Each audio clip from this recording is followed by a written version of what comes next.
الحمد لله نحمده ونستعينه ونستغفره ونؤمن به ونتوكل عليه ونعوذ بالله من شرور أنفسنا ومن سيئات أعمالنا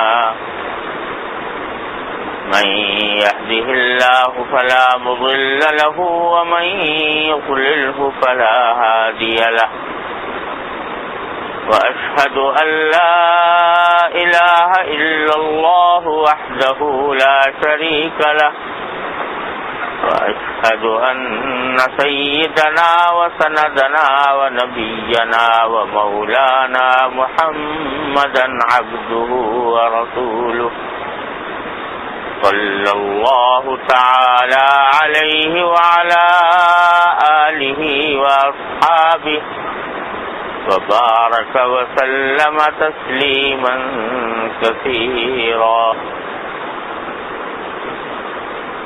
بھائی دنیا کے سارے کاموں کا یہی حال ہے، کسی بھی چیز پر بھروسہ نہیں ہو سکتا. کتنا ہی آدمی اسباب جمع کر لے، وسائل جمع کر لے، لیکن کسی بھی سبب پر، کسی بھی وسیلے پر بھروسہ نہیں. بھروسہ تو صرف اللہ جل جلالہ کی ذات پر ہو سکتا ہے، اور کسی کا دنیا کے کسی کام پر، کسی وسیلے پر، کسی سبب پر کوئی بھروسہ نہیں. وہی چاہیں تو سبب میں تاثیر پیدا فرما دیں، وہی چاہیں تو اس سے تاثیر سلب فرما لیں. سب کچھ انہی کے قبضے میں ہے. اسی لیے یہ جو فرمایا گیا کہ لا حول ولا قوت الا باللہ، لا حول ولا قوت الا باللہ، یہ کلمہ جو ہے اس کے بارے میں حدیث میں فرمایا گیا کہ جنت کے خزانوں میں سے ایک خزانہ ہے. یہ کلمہ لا حول ولا قوت الا باللہ، اس کے بارے میں لوگ سمجھتے ہیں کہ یہ لا حول ولا قوت کسی ایسے موقع پر پڑھا جاتا ہے جب کوئی غلط کام ہو جائے، یا جو ہے شیطان کا کوئی دھوکہ، شیطان بہکانے لگے وغیرہ وغیرہ. تو خیر ٹھیک ہے، وہ اس وقت بھی پڑھنا چاہیے، لیکن یہ کلمہ جو ہے یہ بڑا عظیم کلمہ ہے. حدیث میں نبی کریم صلی اللہ علیہ وسلم فرمایا کہ جنت کے خزانوں میں سے ایک خزانہ ہے لا حول ولا قوت الا باللہ. کیا خزانہ ہے؟ کہ معنی اس کے یہ ہے کہ کسی میں کوئی طاقت نہیں، کسی میں کوئی قدرت نہیں سوائے اللہ جل جلالہ کے ذریعے کوئی طاقت حاصل ہو. اگر کسی کو کسی کام پر قدرت ہوگی یا کسی کام کی طاقت پیدا ہوگی یا استطاعت ہوگی یا توفیق ہوگی تو وہ سوائے اللہ جل جلالہ کے کسی اور ذریعے سے نہیں ہو سکتی. یہ ہے لا حول ولا قوت الا باللہ کا مطلب. اور بزرگوں نے فرمایا کہ یہ کلمہ کثرت سے پڑھنے کے نتیجے میں اللہ تبارک و تعالی کی طرف سے عبادات و طاعات کی توفیق ہوتی ہے. عبادات و طاعات کی توفیق وہ ہوتی ہے اس کلمے کو کثرت سے پڑھنے سے. لا حول ولا قوت الا باللہ العلی العظیم، لا حول ولا قوت الا باللہ العلی العظیم، یعنی مجھے کوئی طاقت نہیں حاصل ہوگی، کسی چیز پر قدرت نہیں ہوگی، جو کچھ ہوگا، جو کچھ ملے گا وہ اللہ جل جلالہ کی توفیق سے ملے گا، اس کی طاقت، اس کی دی ہوئی طاقت سے ملے گا. یہ ہے ایک وہ کلمہ کہ جس کے نتیجے میں فرمایا کہ یہ جنت کے خزانوں میں سے ایک خزانہ ہے. کیونکہ یہ کلمہ آدمی پڑھے اور اس کلمے کے ساتھ اس کے معنی پر بھی غور کرے تو اس کے نتیجے میں اللہ جل جلالہ کی طرف سے طاعات کی توفیق ہوگی، عبادات کی توفیق ہوگی. اللہ تعالیٰ اپنی طرف رجوع کی توفیق عطا فرمائیں گے، اور وہ ہوئی در حقیقت جنت کا خزانہ ہے جو انسان کو ملتا. تو بھائی کوئی بھی یہ کر رہا تھا کہ یہ جو ابھی لاؤڈ اسپیکر ہے ایک ایک آلہ ہے، اس کے ذریعے فوائد حاصل ہوتے ہیں، آواز دور تک پہنچتی ہے، لیکن ٹھپ ہو جائے گا۔ جب اللہ تبارک و تعالیٰ نہیں چاہیں گے تو کچھ بھی نہیں ہوگا۔ میرے والد ماجد رحمۃ اللہ علیہ، اللہ تعالیٰ ان کے درجات بلند فرمایا کرتے تھے کہ آج کے لوگوں نے سبب راحت کا نام راحت رکھ لیا ہے، یعنی اللہ تعالیٰ نے بہت سے اسباب پیدا فرمائے ہیں راحت کے یا آرام کے، ان کا نام رکھ لیا ہے کہ بس وہ مل گئے تو راحت مل گئی، حالانکہ وہ اسباب ہیں، وہ بذات خود راحت نہیں، وہ راحت تو کسی اور دینے والے کی عطا ہے۔ یہ گھر میں کوٹھی بنا لو، بنگلہ بنا لو، کاریں لے لو، دنیا کے جتنے جدید ترین آلات ہیں وہ اپنے پاس رکھ لو، سب کر لو، سب کچھ کر لو، لیکن اگر اللہ جل جلالہ کی طرف سے منظور نہیں ہے، راحت کا ملنا منظور نہیں، تو یہ سارے آلات، سارے اسباب، سارے وسائل بیکار ہو کر رہ جاتے ہیں۔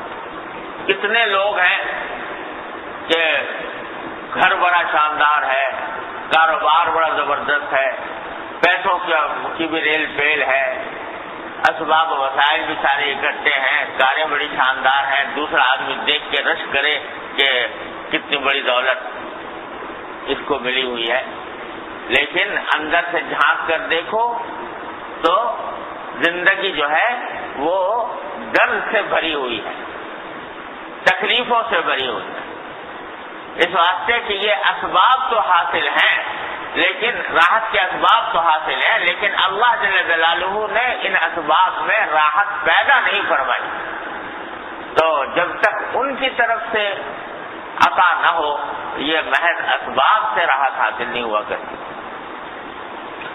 اور اسی کا نام ہے برکت۔ جب ہم یہ کہتے ہیں کہ اللہ جب کسی کو مثلا گھر بنایا، بھائی اللہ تعالیٰ مبارک کرے، اللہ تعالیٰ آپ کو برکت دے، کسی کو گاڑی ملی، اللہ آپ کو برکت دے، کسی کا نکاح ہوا، اللہ تعالیٰ برکت دے، کیا مانا کہ بظاہر تو یہ اسباب راحت حاصل ہو گئے ہیں، لیکن جب تک اللہ جل جلالہ کی طرف سے برکت اس میں نہیں ڈالی جائے گی اس وقت تک اس کا فائدہ حاصل نہیں ہوگا۔ تو اللہ تبارک و تعالیٰ آپ کو یہ برکت ہے، یہ مطلب ہوتا ہے برکت۔ تو کوئی بھی چیز جب تک اللہ جل جلالہ کی طرف سے اس کے اندر تاثیر نہ پیدا کی جائے، اس میں جب تک راحت عطا نہ کی جائے، کچھ بھی راحت حاصل نہیں ہو سکتی۔ پیسہ خرچ کرنے سے نہیں ہوتی، پیسہ خرچ کرنے سے نہیں ہوتی، مال و دولت اکٹھا کرنے سے نہیں ہوتی۔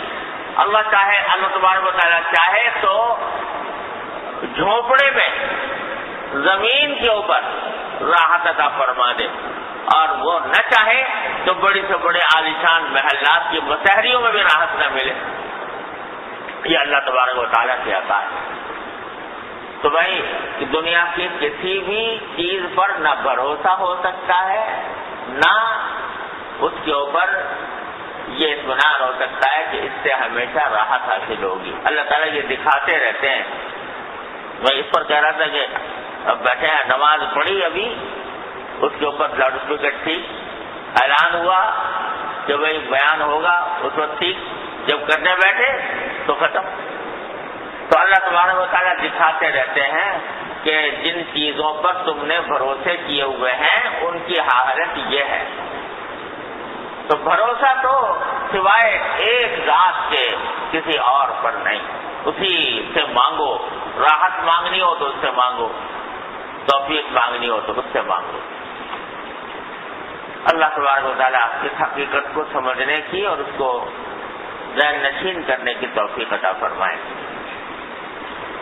یہ سوچا تھا کہ رمضان مبارک میں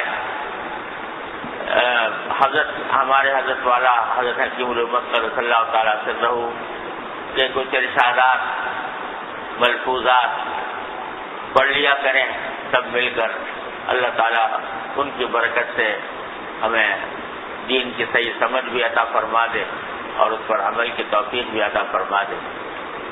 تو یہ ایک چھوٹا سا مجموعہ ہے حضرت والا کے ملفوظات کا، جو ہمارے حضرت والا حضرت ڈاکٹر عبدالعزیز صاحب عارفی قدس اللہ تعالیٰ سرہ نے مرتب فرمایا، تو وہ اس کے خالوہ کے کچھ ملفوظات جو حضرت نے انتخاب فرمائے ہیں، وہ حضرت کا بھی انتخاب بڑا اعلیٰ درجے کا ہے، تو اس کو تھوڑا سا پڑھ لیں تو اللہ تبارک و تعالیٰ اس میں ہمارے لیے دو نسبتیں جمع ہو گئی۔ حضرت والا حضرت حکیم الامت قدس اللہ تعالیٰ سے روح کے ارشادات و ملفوظات ہیں، اور اس کے جمع کرنے والے، انتخاب فرمانے والے ہمارے حضرت والا حضرت عارفی قدس اللہ تعالیٰ سے روح ہیں، تو دونوں کی نسبتیں الحمدللہ جمع ہیں، ہمارے لیے انشاءاللہ فائدہ مند ہوگی۔ اس میں سے میں نے جو حصہ نکالا ہے، اللہ تبارک و تعالیٰ اس کو ہم سب کے لیے نافع اور مفید بنائے، وہ ہے ذکر اور اس کے متعلقات، اس کے بارے میں حضرت والا کی ارشادات۔ فرمایا ذکر دائم مقصود ہے، جس کو جو کچھ ملا ذکر اللہ اور اتباع سنت سے ملا۔ نسبت مع اللہ ذکر اللہ سے حاصل ہوتی ہے۔ ذکر رضا کے لیے ہونا چاہیے اور زیادہ کیفیات کے درپے نہ ہونا چاہیے۔ فاذکرونی اذکرکم ارشاد ہے، بس ذکر حق پر ثمرہ مقصود یہی ہے کہ وہ ہمارا ذکر کریں۔ رحمت و رضا سے حالات کے درپے ہونا، ہمارا ذکر کرے رحمت و رضا سے، حالات کے درپے ہونا خلاف شان طلب ہے، کیونکہ حالات کا طالب خدا کا طالب کہاں ہے۔ ذکر دائم یعنی یادداشت ہونا چاہیے۔ یہ بہت ہی مختصر لفظوں میں حضرت والا نے بہت سارے حقائق اس میں بیان فرمائے ہیں ذکر سے متعلق۔ ذکر اللہ جل جلالہ کا ذکر، یہ وہ چیز ہے جس کا قرآن کریم میں جگہ جگہ حکم دیا گیا۔ یا ایھا الذین آمنوا اذکروا اللہ ذکرا کثیرا، ایمان والو اللہ کا ذکر کیا کرو کثرت کے ساتھ۔ صرف ذکر ہی کا حکم نہیں بلکہ کثرت کے ساتھ ذکر کا حکم۔ یہ ذکر کا لفظ جو ہے جب بولا جاتا ہے تو بعض لوگ سمجھتے ہیں کہ یہ کچھ مولویوں نے، ملاؤں نے یا صوفیوں نے گھڑ لیا ہے، خانقاہوں میں بیٹھ کے اللہ اللہ کرنے کا جو طریقہ ہے یہ کچھ صوفیوں نے نکال لیا، ورنہ کیا ضرورت ہے اس کی۔ بلکہ بعض لوگوں نے اس کے اوپر تنقید بھی کی ہے، مذاق بھی اللہ بچائے اڑایا کہ ایک آدمی بیٹھ کے بس ذکر کر رہا ہے، تو یہ ذکر تنہا جو ہے یہ اللہ کا نام لے لینا، جپ لینا، اس سے کیا فائدہ؟ اللہ کے دین کو دنیا میں برپا کرنے کی کوشش کرے تو وہ تو ہے صحیح کام، اور یہ جو بیٹھا ہوا ذکر کر رہا ہے اس کا مذاق اڑایا ہے۔ بلکہ اللہ بچائے اقبال نے بھی ایک شعر میں ایسی بات کہی ہے کہ جس سے یہ مترشح ہوتا ہے، کہ وہ کہتا ہے کہ انداز بیاں اگرچہ بہت شوق نہیں ہے، شاید کہ تیرے دل میں اتر جائے میری بات، یا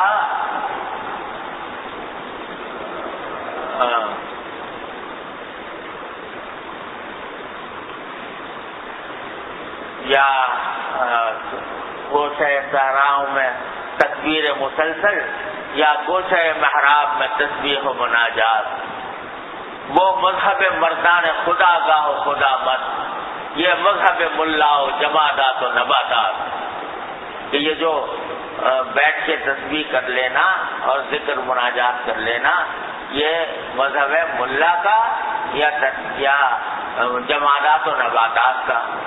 یعنی قرآن شریف کہتا ہے نا کہ ان من شیء الا یسبح بحمدہ، دنیا کی ہر چیز اللہ کی تسبیح کرتی ہے. تو یہ تو جمادات بھی کر رہے ہیں یہ کام، نباتات بھی کر رہے ہیں، تسبیح کر رہے ہیں. تو اگر یہ اور ملا جی جو ہے بیٹھ کے وہ بھی تسبیح یا گوش محراب میں تسبیح و مناجات، تو یہ کوئی بات نہ ہوئی. یا وسعت افلاق میں تکبیر مسلسل، یا گوش محراب میں تسبیح و مناجات. یعنی کام تو وہ ہے کہ وسعت افلاق میں اللہ اکبر کے نعرے لگا کر اور جہاد کیا جائے اور اسلام کا جھنڈا بلند کیا جائے، وہ ہے کام. اور یہ جو گوشے محراب میں تسبیح و مناجات، یہ کوئی حقیقت نہیں رکھتا. یہ تو جمادات و نباتات بھی کرتے ہیں یہ کام. تو ملا جی اگر بیٹھ کے کر رہے ہیں تسبیح، تو اس میں بھی جمادات و نباتات جیسی بات ہو گئی، وہ کوئی بات تو نہ ہوئی.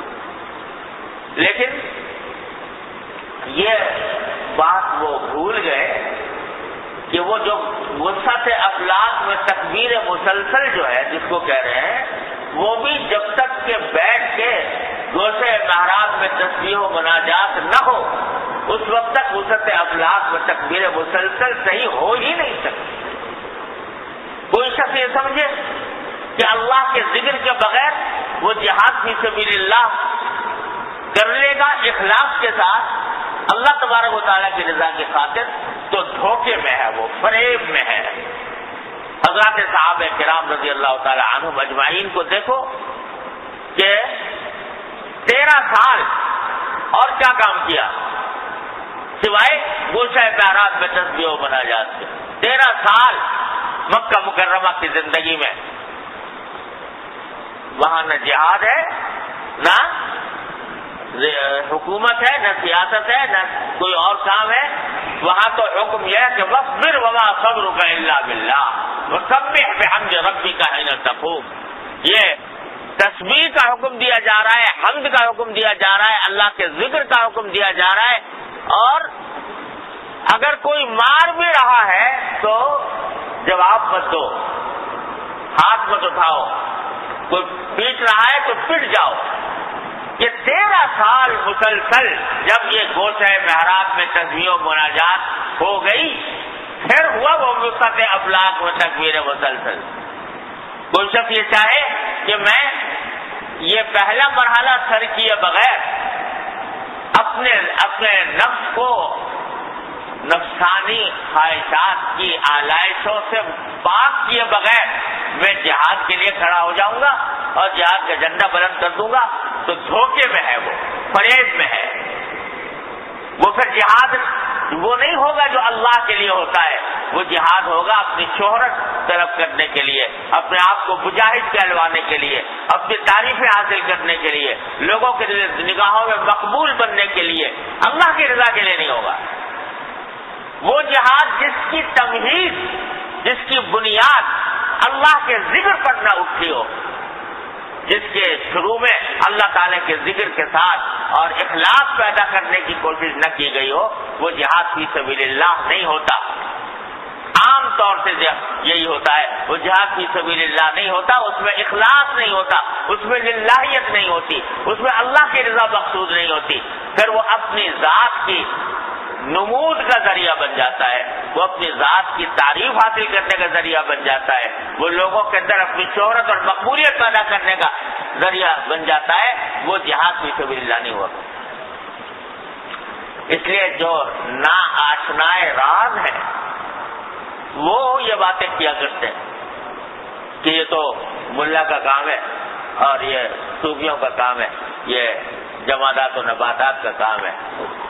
لیکن جب تک یہ کام نہیں ہوتا اس وقت تک کوئی چیز اخلاص کے ساتھ اللہ والی نہیں ہوا کرتی. اور اسے میں کہہ رہا ہوں کہ یہ سمجھ لیا لوگوں نے کہ یہ تو ان لوگوں نے ایجاد. ارے قرآن کریم بار بار کہتا ہے یا جو الذین آمنوا اذکروا اللہ ذکرا کثیرا، اے ایمان والو اللہ کا ذکر کرو اور کثرت سے ذکر کرو. کثرت صرف ذکر کرنے کا حکم نہیں دیا، کثرت سے ذکر کرنے کا حکم دیا. اور فرمایا اذکرونی اذکرکم، کیسے پیار سے فرمایا اذکرونی اذکرکم، تم میرا ذکر کرو میں تمہارا ذکر کروں. اور حدیث قدسی ہے کہ ذکرنی فی نفسی ذکرتہ فی نفسی، جو شخص اپنے تنہائی میں ذکر کرے میرا تو میں بھی تنہائی میں اس کا ذکر کروں. ومن ذکرنی فی ملئ ذکرتہ فی ملئ خیر منہ، جو کسی جماعت میں یعنی لوگوں کے سامنے میرا ذکر کرے تو میں ایسی جماعت کے سامنے اس کا ذکر کروں گا جو اس کی جماعت سے بہتر ہوگی، یعنی ملائکہ. تو قرآن و حدیث ذکر کی فضیلت سے بڑے ہوئے. ایک صحابی آئے اور آ کر پوچھا کہ یا رسول اللہ مجھے یہ بتائیے کہ سب سے افضل عمل کیا ہے.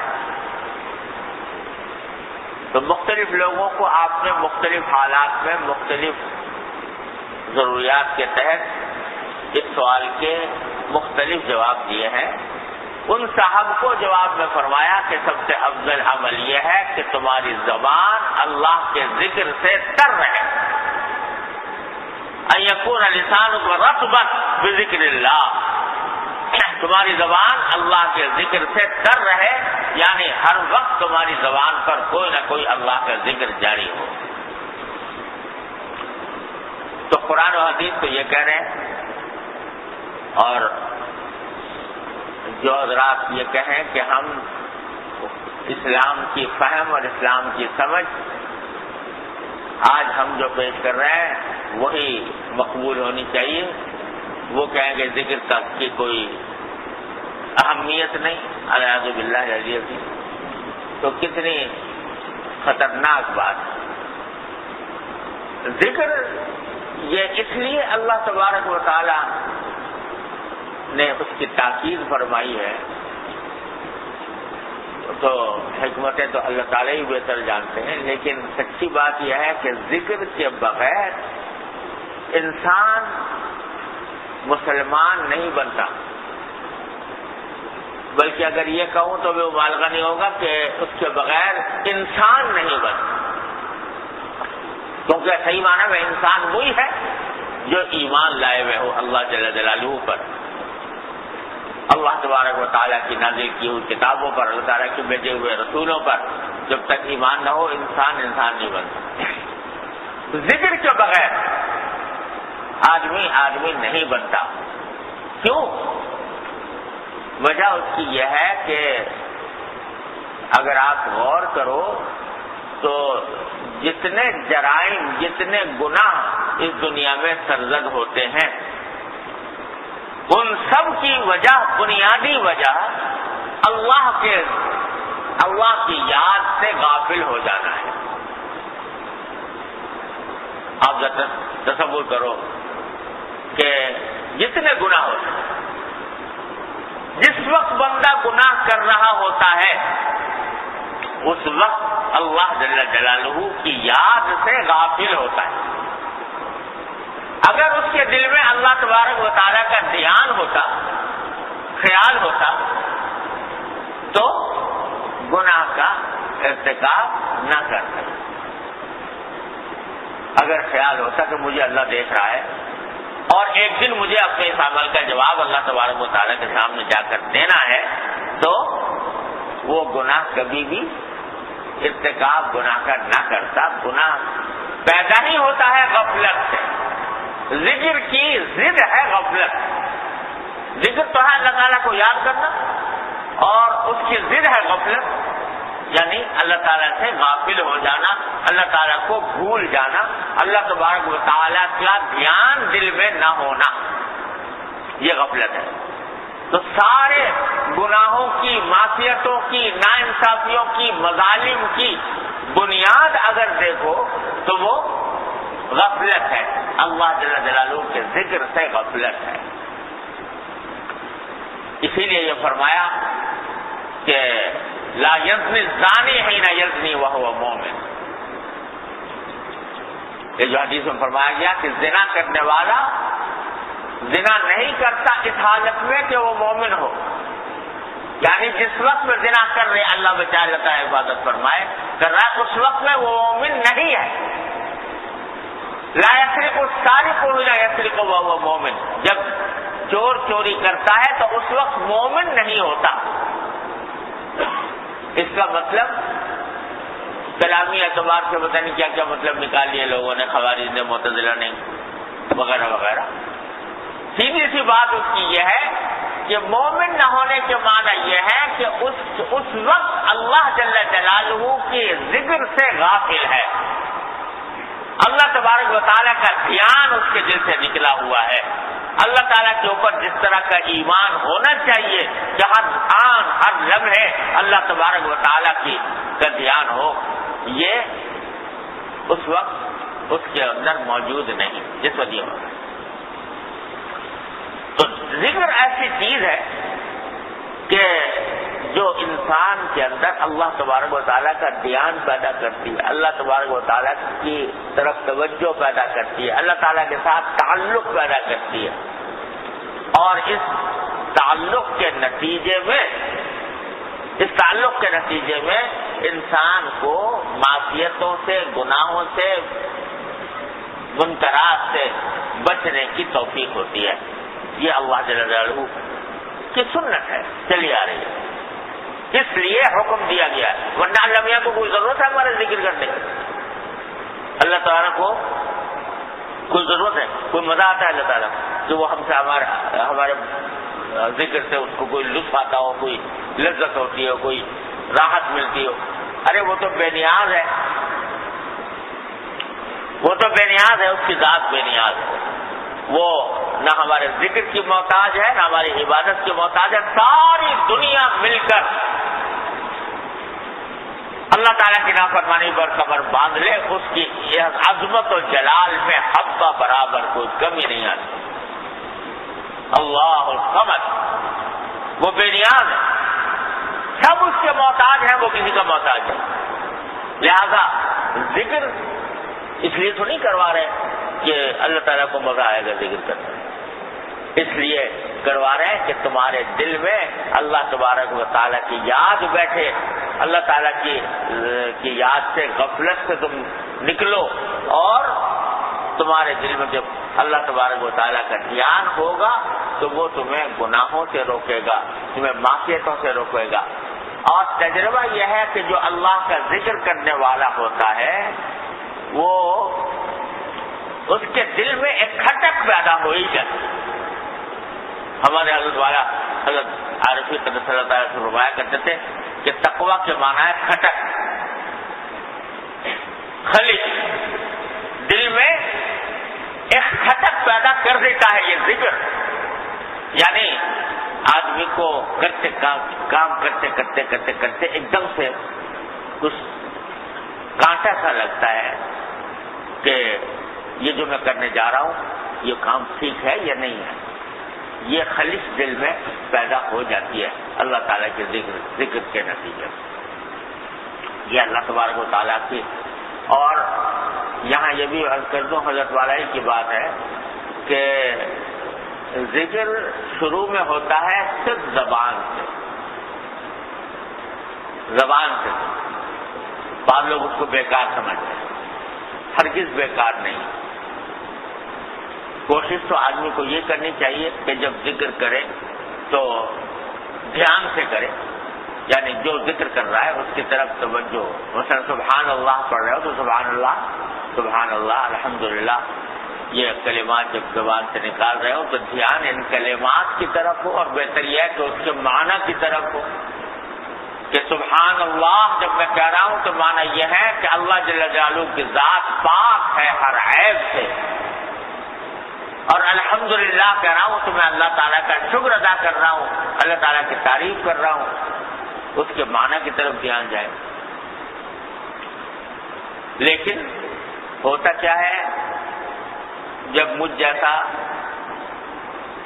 بندہ مبتدی جو اب آج اس نے پہلی بار ذکر کرنا شروع کیا اور دل دماغ میں پتہ نہیں کہاں کہاں کے افکار بسے ہوئے ہیں،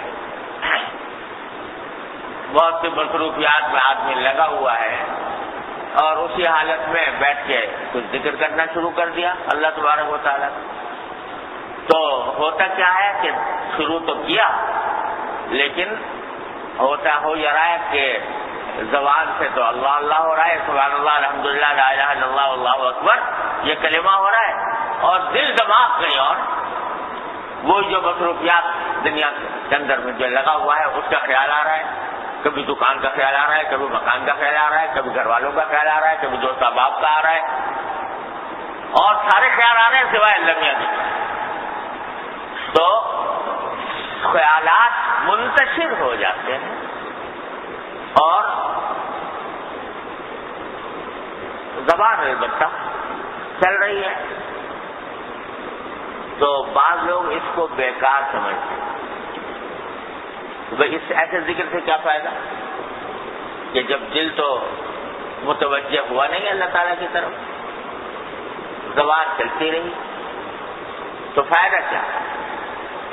اور اس پر کسی نے شعر بھی کہہ دیا کہ برزباں تسبیح و در دل گاؤ خر، این چنی تسبیح کیا دارت آتا،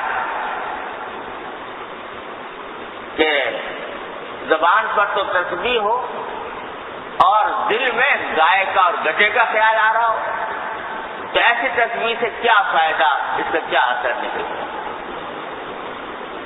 حضرت ہمارے حضرت حکیم الامت قدس اللہ تعالیٰ صدر اللہ تعالیٰ ان کے درجات بلند فرمائے، انہوں نے فرمایا یہ بات کسی ناحقیقت شناس نے کہہ دی، کسی ایسے شخص نے کہہ دی جس کو حقیقت کا پتہ نہیں۔ میں کہتا ہوں کہ برزباں تسبیح ہو در دل گاؤ خر، این چنی تسبیح ہم دارت آتا،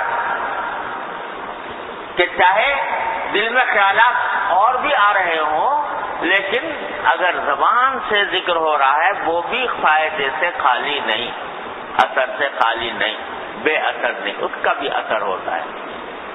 اور فرماتے ہیں کہ یہ نعمت ہی کیا کم ہے کہ کم از کم تمہارے جسم کا ایک عضو تو اللہ تبارک و تعالیٰ کی یاد میں مشغول ہے۔ زبان تو ہے اگرچہ دل نہیں، لیکن یہ پہلی سیڑھی ہوتی ہے بھائی دل کے ذکر کی طرف بھی۔ اس کی ناقدری کرو گے، اس کو بیکار سمجھو گے تو اگلی منزل تک بھی نہیں پہنچ سکو گے۔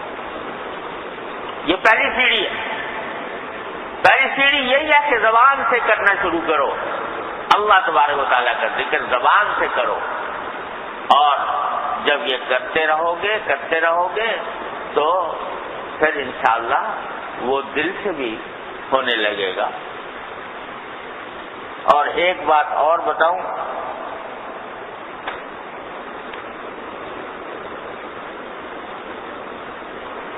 وہ یہ کہ یہ جو بزرگوں نے فرمایا ہے کہ ذکر لسانی یعنی زبان کا ذکر جب آدمی کرتا رہے تو پھر کسی وقت وہ ذکر قلبی بھی بن جاتا ہے، یا ذکر قلبی بھی اس کے اندر شامل ہو جاتا ہے، تو اس کے دو مطلب ہیں۔ ایک مطلب تو یہ ہے کہ جب آدمی ذکر کرتا رہتا ہے، کبھی نہ کبھی ایسا وقت آتا ہے کہ شروع میں تو خیالات آ رہے ہیں ادھر کے ادھر کے، دل کہیں دماغ کہیں، وہ اور زبان سے ذکر ہو رہا ہے، پھر رفتہ رفتہ جب عادت پڑنے لگتی ہے تو پھر وہ دل بھی متوجہ ہونا شروع ہو جاتا ہے، دل بھی متوجہ ہونا شروع اس ذکر کی طرف۔ ایک مطلب تو یہ ایسا ہوتا ہے، لیکن بعض افراد کو یہ بھی نہیں ہوتا، یعنی وہ مدتوں کرتے رہتے ہیں مگر ذکر کے وقت میں ذکر کے وقت میں وہ قلب کا متوجہ ہونے کا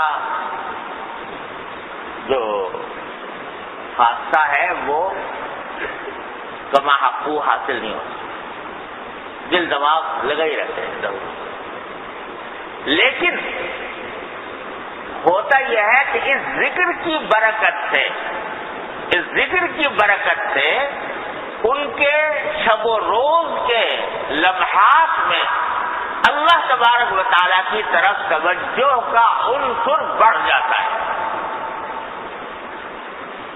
یعنی جس وقت ذکر کر رہے ہیں کیا اس وقت میں تو دھیان اللہ تعالیٰ کی طرف کما حقو نہیں ہوا مثال کے طور پر، لیکن جب جو مقصود تھا ذکر کا وہ یہ تھا کہ جب صبح کو آدمی نکلے اور شام تک اپنی مصروفیات میں مصروف رہے تو اس کے دل میں ایک کھٹکا لگا رہے کہ میں جو کام کرنے جا رہا ہوں وہ اللہ تبارک و تعالیٰ کی رضا کے مطابق ہے یا نہیں ہے، اور اللہ تبارک و تعالیٰ کا دھیان اس کو 24 گھنٹے کی زندگی میں آنے لگے تو یہ مقصد پھر بھی حاصل ہو جاتا ہے.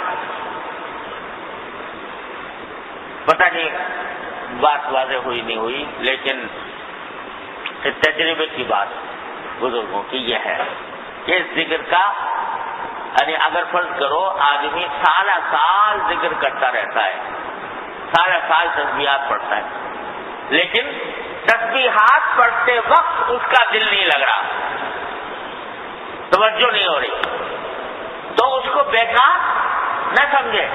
یہ حادثہ انشاءاللہ اس کا ضرور پیدا ہو جائے گا کہ صبح سے لے کر شام تک کی زندگی میں اللہ تبارک و تعالیٰ کا دھیان پہلے کے مقابلے میں زیادہ آنے لگے گا. اللہ تبارک و تعالیٰ کے کو راضی کرنے کی طرف توجہ پہلے سے زیادہ ہونے لگے گی. کسی گناہ کے کرتے وقت میں ایک رکاوٹ دل میں ضرور پیدا ہو جائے گی. یہ فائدہ تو حاصل ہوگا ہی ہوگا انشاءاللہ تعالی. یہ نہ سمجھے کہ وہ میں جو ذکر کر رہا ہوں اس وقت میرا توجہ نہیں ہوتی تو میں تو اس منزل تک نہیں پہنچا جو کہی گئی تھی. وہ یہ بات فائدہ ہوگا انشاءاللہ. ایک بات تو یہ. دوسری بات یہ جو حضرت کی بات ہے وہ یہ کہ جب ذکر آدمی شروع کرتا ہے تو مشقت ہوتی ہے، طبیعت پر کچھ بوجھ لگتا ہے، دل نہیں لگتا. یہ شروع میں تقریباً ہر ایک کو پیش آتا ہے. حالانکہ کوئی مشقت کا کام ہے کوئی ذکر کرنا ہے. اگر سبحان اللہ وبحمدہ سبحان اللہ العظیم پڑھ رہے ہو، ذکر کر رہے ہو، تو خود رسول کریم صلی اللہ علیہ وسلم فرمایا خفیفتان علی اللسان، یہ کلمے تو بہت ہی ہلکے ہیں زبان کے اوپر. تو حقیقت میں تو کوئی مشقت نہیں. آپ سوچو کیا مشقت ہے؟ کوئی محنت کا کام ہو رہا ہے، مزدوری ہو رہی ہے، کوئی بہت زیادہ طاقت سے زیادہ بوجھ اٹھایا جا رہا ہے، کچھ بھی نہیں.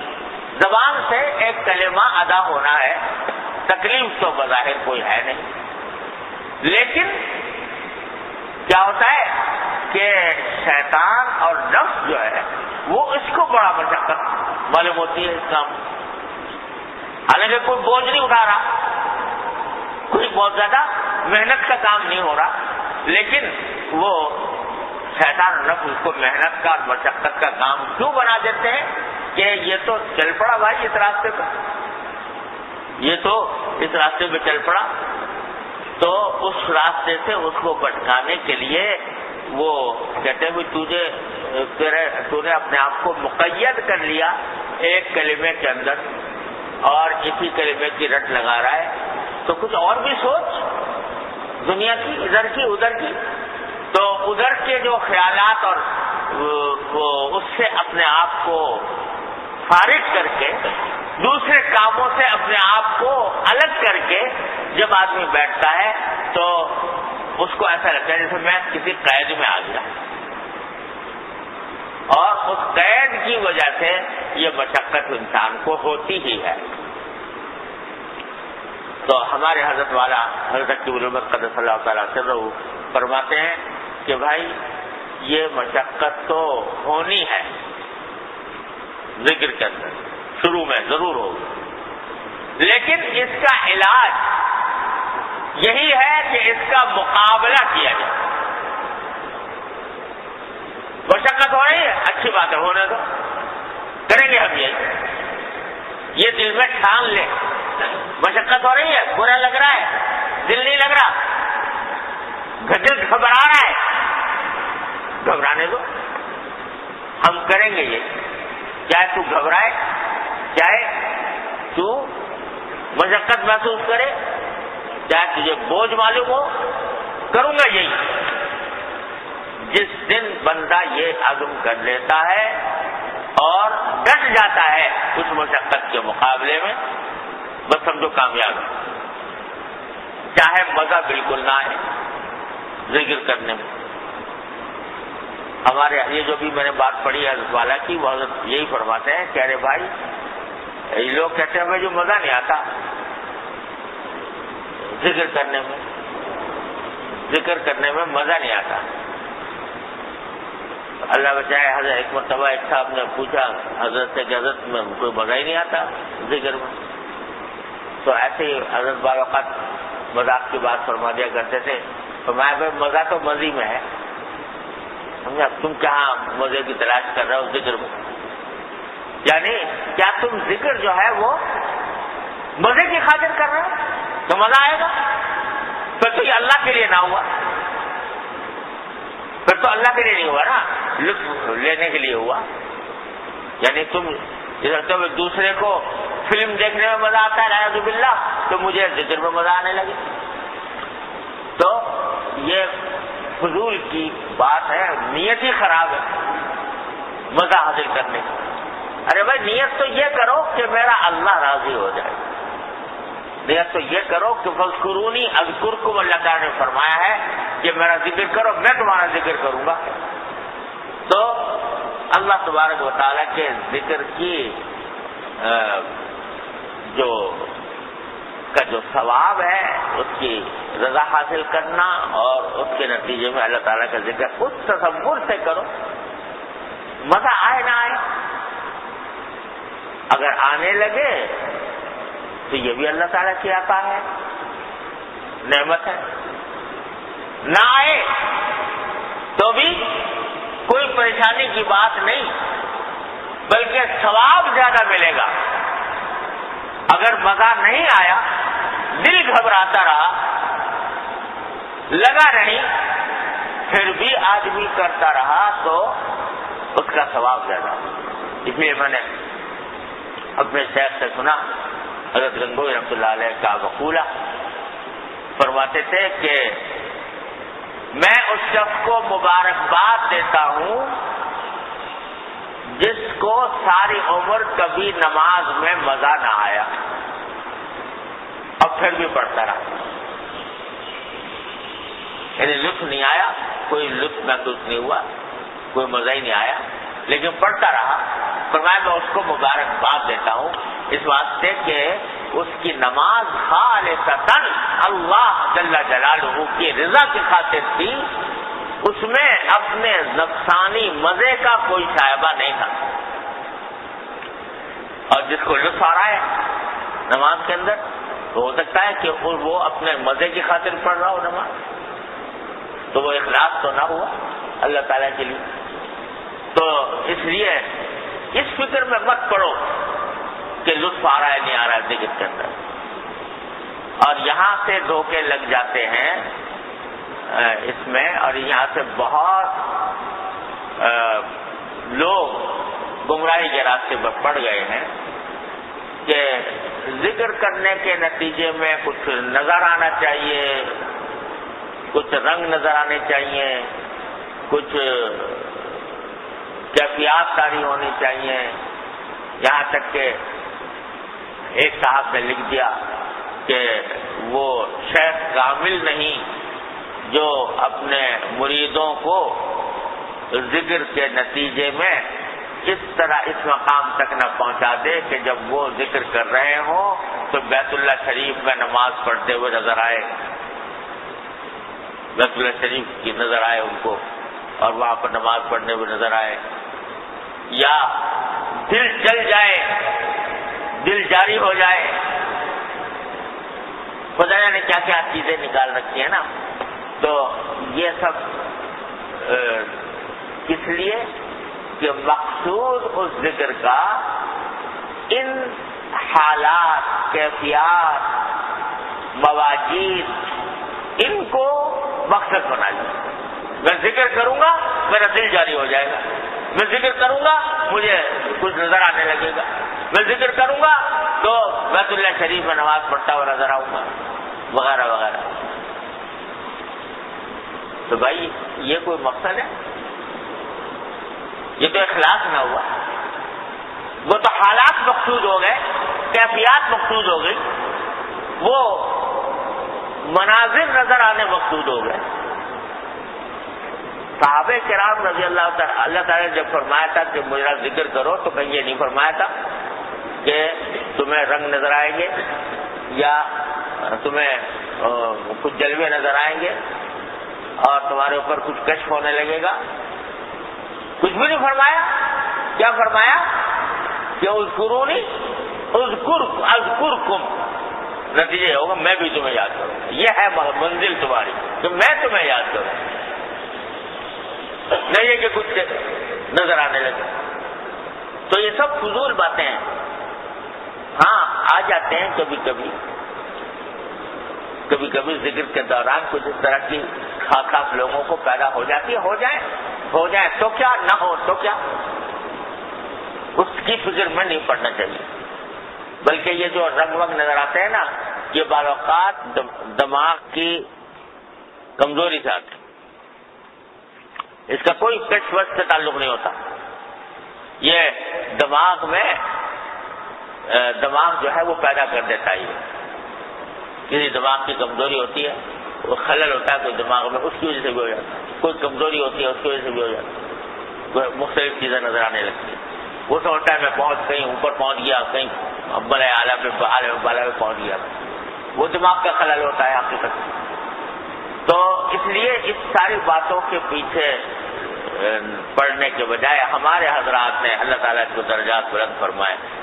سیدھا راستہ، وہ جو قرآن کا، جو سنت کا، جو نبی کریم صلی اللہ علیہ وسلم کی اطاعت کا راستہ ہے وہ دکھایا. یعنی کچھ مقصود نہیں، نہ حالات مقصود، نہ کیفیات مقصود، نہ منظر مقصود. مقصود جو ہے وہ تو بذات خود ذکر مقصود. اللہ تبارک و تعالیٰ کا ذکر مقصود ہے. اللہ راضی ہو جائے، اللہ تبارک و تعالیٰ ہمیں یاد کرنے فاذکرونی اذکرکم کا اس طرح کر کے دیں. تو خلاصہ کیا بات؟ تین باتیں نکلی.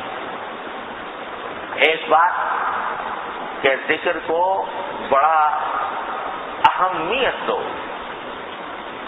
اپنی زندگی کا اہم ترین کام سمجھو ذکر، اور اس کے کرنے میں اگر مشقت معلوم ہو تو مشقت کو برداشت کرو، زبردستی برداشت کرو. یہی علاج ہے اس کا. ورنہ میں نے ابھی بتایا حقیقت میں تو کوئی مشقت ہے نہیں. ارے بھائی تم سے کوئی منوں کا بوجھ اٹھوایا ہے، سبحان اللہ الحمدللہ کہنے سے بوجھ اٹھانا پڑ رہا ہے، کچھ دوڑ لگانی پڑ رہی ہے جی، کچھ بھی نہیں. حقیقت میں مشقت ہے نہیں.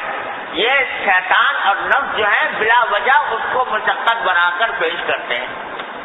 لہذا اس کا مقابلہ یہی ہے کہ ہوگی مشقت، دل گھبرائے گا، کریں گے، ہر حالت میں کریں گے. بہت لوگ لکھتے ہیں کہ جب ذکر کرنے بیٹھتے ہیں تو دل الجھنے لگتا ہے. وہ یہ ہوتا ہے کہ اسی کا نام وہ ہے مشقت، الجھنے لگا. تو الجھنے لگے دل تو الجھنے دو، اس کی فکر میں نہ پڑو، کام کیے جاؤ. طے کر لو یہ الجھے یا سلجھے، گھبرائے یا نہ گھبرائے، کروں گا یہی کام. یہی علاج ہے. اور جب یہ کچھ دنوں آدمی کر لیتا ہے تو پھر وہ حضرت بھی بھاگ جاتے ہیں. جنہوں نے یہ الجھن پیدا کی ہے یا مشقت پیدا کی ہے، وہ بھی پھر مایوس ہو جاتے ہیں کہ بھئی اب یہاں ہمارا دال گلنے والی نہیں ہے، تو پھر وہ مشقت بھی الحمدللہ رفتہ رفتہ کم ہوتی چلی جاتی۔ تو غرض دوسری بات یہ ہے کہ مشقت کے باوجود کچھ وقت نکال کر اس کام کو کریں، اور بہتر یہ ہے ذکر میں بالخصوص شروع میں کہ اس کی کوئی جگہ متعین کر کے، وقت متعین کر کے کیا جائے، وقت بھی متعین، جگہ بھی متعین، اس کا فائدہ زیادہ ہوتا ہے، دل جمی یکسوئی زیادہ حاصل ہوتی ہے۔ لیکن اگر کسی کو وقت نہ ملتا ہو تو چلتے پھرتے بھی کر لے تو نہ کرنے سے بہتر ہے۔ لیکن میں اپنے ساتھیوں سے عرض کیا کرتا ہوں کہ اگر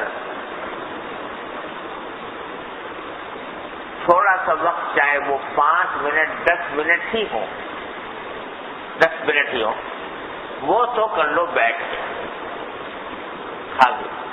یعنی اپنے آپ کو دوسرے دھندے سے فارغ کر کے خلوت میں بیٹھ کر 10 منٹ تو ویسے کر لو، اور باقی جو ہے وہ اگر چاہو تو چلتے پھرتے بھی کر لو، لیکن کچھ وقت بیٹھ کر اطمینان کے ساتھ کرنے کا وقت نکال لو۔ تو دوسری بات یہ ہے کہ مشقت ہو یا نہ ہو، ہر حالت میں جاری رکھو۔ تیسری بات یہ کہ اس انتظار میں نہ رہو کہ میں جب ذکر کروں گا تو کوئی عالم بالا کے مناظر نظر آئیں گے مجھے، یا مجھے کوئی، میں پرواز کرنے لگوں گا آسمان کی طرف، یا کچھ اس فکر میں مت پڑو۔ بس سمجھو کہ کلمہ جب میرے زبان سے نکل گیا، کلمہ جو میری زبان سے نکلا تو وہ بذات خود مقصود ہے، وہ نکلنا ہی مقصود ہے۔ حضرت مولانا رومی رحمۃ اللہ علیہ نے مصنوی میں ایک حکایت نقل کی ہے کہ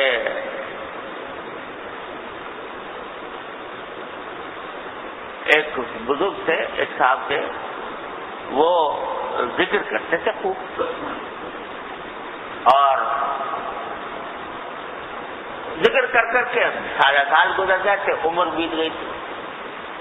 تو ایک مرتبہ ذکر کرتے ہوئے دل میں یہ خیال آیا کہ اتنے سالوں سے میں اللہ کو پکار رہا ہوں، اللہ کا نام لے رہا ہوں، اللہ تعالیٰ کا ذکر کر رہا ہوں، اتنے مرتبہ اتنے سال گزر گئے، کبھی اس طرف سے کوئی جواب ہی نہیں آتا۔ یعنی ساری زندگی سبحان اللہ کہتے رہے، الحمدللہ الحمدللہ کہتے رہے، ساری زندگی دعائیں بھی کرتے رہے، یا اللہ یہ کر دے، یا اللہ یہ کر دے، یہ سب ذکر ہی ہے، دعا بھی ذکر ہے۔ تو یہ سب کرتے رہے اتنے سال سے، لیکن کوئی جواب ہی نہیں آ رہا۔ کیا ہماری کوئی بات قبول بھی ہوئی کہ نہیں ہوئی؟ ایسا خیال دل میں خیال آ گیا۔ تو مولانا فرماتے ہیں کہ جواب آیا، آواز یا دل میں محسوس ہوئی ہوگی، کہا کہ ارے اللہ کے بندے، یہ جو تجھے ذکر کی توفیق ہو رہی ہے ایک کے بعد دوسرے ذکر کی، یہی ہمارا جواب ہے۔ گفت اللہ ہے تو لبیک کے مار، جواب یہ دیا کہ جو تو اللہ کر رہا ہے، یعنی ایک مرتبہ کی، اس کے بعد دوسری مرتبہ اللہ کرنے کی توفیق ہوئی، یہی ہمارا جواب ہے۔ گفت اللہ ہے تو لبیک کے مار۔ اسی لیے حضرت نے فرمایا کسی جگہ کہ جب ایک عبادت کرنے کے بعد دوسری مرتبہ اسی عبادت کی توفیق ہو جائے، سمجھو کہ پہلی مقبول ہو گئی اللہ تعالیٰ۔ کیونکہ اگر قبول نہ ہوتی تو دوبارہ اپنے در پر حاضری کی توفیق نہ دیتے. توفیق عطا فرمائی تو مطلب یہ علامت ہے انشاءاللہ پہلے عبادت کے اللہ کے یہاں مقبول ہو جانے. تو گرس اللہ ہے تو لبیک کے بعد جواب یہ ہے کہ جب تو اللہ اللہ کر رہا ہے, ہمارا نام لے رہا ہے, تو ایک مرتبہ نام لینے کے بعد دوبارہ جب نام لینے کی تجھے توفیق ہو گئی, یہی ہمارا جواب ہے. تو لہذا اس فکر میں نہ پڑو, اپنے کام میں لگے رہو, کیے جاؤ. اور جیسے میں نے عرض کیا, آپ انشاءاللہ تجربہ کر کے دیکھ لو کہ جتنا ذکر زیادہ ہوگا وہ چلتے پھرتے بھی ہو تو کوئی حرج نہیں. چلتے پھرتے جو ذکر زبان پر آ جائے, سبحان اللہ والحمدللہ ولا الہ الا اللہ واللہ اکبر, درود شریف, استغفار, جو ذکر بھی آ جائے زبان پر, چلتے پھرتے بھی ہو, تو اس کا یہ اثر انشاءاللہ ضرور ظاہر ہوگا کہ دل میں اللہ تعالیٰ کی طرف اللہ تعالیٰ کا ایک دھیان پیدا ہوگا, کھٹک پیدا ہوگی. تمہیں اندر ایک کانٹا دل کے اندر لگ جائے گا جو مختلف صبح سے لے کر شام تک کی زندگی کے مختلف کاموں میں تمہیں تھوڑا روکا کرے گا کہ ذرا سوچ لو کیا کرنے جا رہے ہیں. اور یہی سارا مقصود ہے, اور یہی اللہ جل جلالہ کے ساتھ تعلق پیدا کرنے والی چیز ہے. بس اس کی کوشش اللہ تعالیٰ کی. اور یہ رمضان کا مہینہ اس کام کے لیے بہت بہترین. رمضان کے اندر اللہ تبارک و تعالیٰ شیطان کو تو بند کر دیتے ہیں. نفس بے شک رہتا ہے انسان کو, تو پہلے 2 دشمن تھے, اب 1 رہ گئے, تو اس لیے آسانی ہو گئی. اور دوسرا یہ کہ رمضان کا مہینہ یہ صبر کا مہینہ ہے. قرآن حدیث میں فرمایا شہر الصبر ہے. صبر کی ٹریننگ ویسے ہی ہو رہی ہے روزے کی حالت میں, تو اس واسطے بھی آسان, اس وقت میں یہ کام کرنا آسان ہے. چلتے پھرتے اٹھتے بیٹھتے بھی ذکر کرو, اور کچھ تھوڑا سا وقت مقرر کر کے بھی اللہ تعالیٰ کا ذکر کرو. اور بھائی یہ رمضان میں جیسا پہلے بھی میں نے عرض کیا تھا, کوشش اس بات کی ہو کہ بلا ضرورت نہ کوئی کام ہو نہ کوئی بات ہو. بات بھی مختصر, بس بقدر ضرورت خاموشی کے ساتھ گزار دو. زیادہ گفتگو میں, زیادہ باتوں میں, چاہے وہ مباح ہی باتیں ہوں, ان کے اندر بھی زیادہ مشغول نہ ہو. اپنے کام سے کام رکھو, یعنی اللہ تعالیٰ کی طرف متوجہ ہو کر ذکر کثرت سے کرو, تلاوت کثرت سے کرو, اللہ تبارک و تعالیٰ کی طرف سے دعائیں کثرت کے ساتھ کرو. اور میل ملاقات, مجلسیں, باتیں, گفتگویں, اس سے جتنا ہو سکے اس کو پرہیز کرو کہ زبان یا تو خاموش رہے یا جب چلے تو اللہ کے ذکر کے ساتھ چلے. اللہ تبارک و تعالیٰ مجھے آپ کو سب کو اس کی توفیق عطا فرمائے. اللہم صلی علی سیدنا مولانا محمد وعلی آل محمد کما صلیت علی ابراہیم وعلی آل ابراہیم انک حمید مجید. ربنا ظلمنا انفسنا وان لم تغفر لنا وترحمنا لنكونن من الخاسرين. ربنا آتنا في الدنيا حسنة وفي الآخرة حسنة وقنا عذاب النار. ربنا اغفر لنا ذنوبنا وإسرافنا في أمرنا وثبت أقدامنا وانصرنا على القوم الكافرين. یا ارحم الراحمین, اپنے فضل و کرم اپنے رحمت سے ہمارے تمام گناہوں کو معاف فرما. یا ہمارے اعمال و اخلاق کی اصلاح فرما. اے اللہ ہمیں سیدھے راستے میں چلنے کی توفیق عطا فرما. اے اللہ اپنے رحمت سے اپنے فضل و کرم سے ہمیں نبی کریم سرور دو عالم صلی اللہ علیہ وسلم کی سنت کی اتباع کی توفیق عطا فرما۔ اے اللہ اپنے رحمت سے اپنے فضل و کرم سے ہر طرح کے گناہوں سے، معصیتوں سے، منکرات سے ہماری حفاظت فرما۔ اے اللہ ہم بے ہمت ہے، ہمت عطا فرما دے یا اللہ، گناہوں سے بچنے کی ہمت عطا فرما دے، گناہوں سے بچنے کا حوصلہ عطا فرما دے۔ اے اللہ ہمارے دل کو اپنے ذکر و فکر سے آباد فرما دے۔ اے اللہ ہمارے دلوں کو اپنے ذکر و فکر سے آباد فرما دے۔ اے اللہ ہمارے دلوں کو اپنے ذکر و فکر سے آباد فرما دے۔ اللہم یا ارحم الراحمین، اللہم یا رب اجعلنا لک ذکارین، لک شکارین، لک رحابین، لک مطواعین، الیک مخبتین اواہین منیبین یا ارحم الراحمین۔ اپنے فضل و کرم سے اپنی ذات کے ساتھ ہمیں تعلق مضبوط عطا فرما دے۔ اے اللہ مضبوط تعلق عطا فرما دے۔ اپنی رحمت سے اپنی ذات کے ساتھ محبت کا مضبوط تعلق عطا فرما دے۔ یا اللہ اپنی رحمت سے اپنے ذکر و فکر سے ہماری زندگیوں کو آباد فرما دے۔ اے اللہ ہر طرح کے شر سے، معصیتوں سے، منکرات سے، گناہوں سے ہمارے گھر والوں، متعلقین، احباب سب کی حفاظت فرما۔ اے اللہ اس رمضان کے مہینے کو، اے اللہ اس رمضان کے مہینوں کو ہمارے لیے زندگی میں انقلاب کا ذریعہ بنا دے۔ یا اللہ جس میں طاعات کی طرف انقلاب ہو، اے اللہ معصیتوں سے بچنے کا انقلاب ہو، اے اللہ یہ انقلاب ہمیں دلوں میں پیدا فرما، ہماری زندگیوں میں پیدا فرما دے۔ اے اللہ اپنے رمضان اس سلامتی کے ساتھ گزار دے کہ من سلم لہ رمضان سلمت لہ السنہ کی بشارت میں اللہ ہم سب کو شامل فرما لے۔ اے اللہ ہم سب کو اپنے فضل و کرم سے اتقائے رمضان میں شامل فرما۔ اے اللہ ہم سب کو اپنے فضل و کرم سے اتقائے رمضان میں شامل فرما۔ یا اللہ اپنے رحمت سے، اپنے فضل و کرم سے، یا اللہ اس پاکستان کے اوپر جو آفتیں چاروں طرف سے اللہ مسلط ہو رہی ہیں، اے اللہ یہ ہمیں ڈر ہے کہ آپ کے قہر و غضب کا نتیجہ نہ ہو۔ اے اللہ آپ رحمت سے قہر و غضب کو ہم سے ہٹا لیجئے، اٹھا لیجئے۔ اے اللہ ہم مغفرت مانگتے ہیں۔